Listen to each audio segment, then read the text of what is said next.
অনেক টাকা লাগবে। আর রমেশদা আমার 2 মাসের মাইনের টাকাও দিচ্ছেন না, বলে ব্যবসায় নাকি লস, লাভ হলে তারপর টাকা দেবে।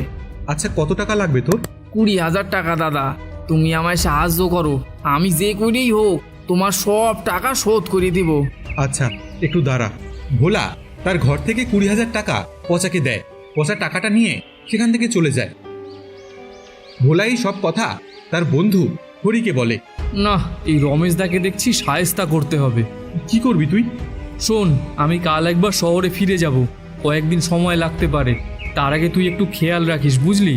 আর পারলে পচাকে তুই কাজে রেখে দে। আচ্ছা, এখন চল আমাদের বাড়ি, আমার মা তোকে ডেকেছিল। কাকি ডেকেছে? চল তাহলে।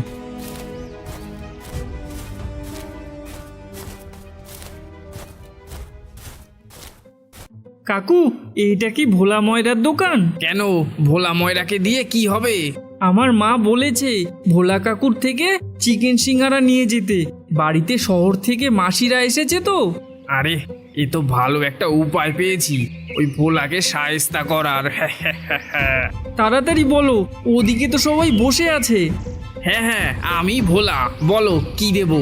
ও, তাহলে আমাকে 5টা চিকেন সিঙ্গারা আর 5টা পনির সিঙ্গারা দাও।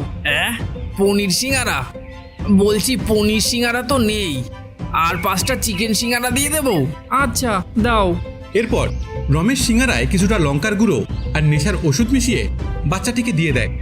বাচ্চাটি সেটা নিয়ে সেখান থেকে চলে যায়। আর তখনই সেখানে পচা আসে।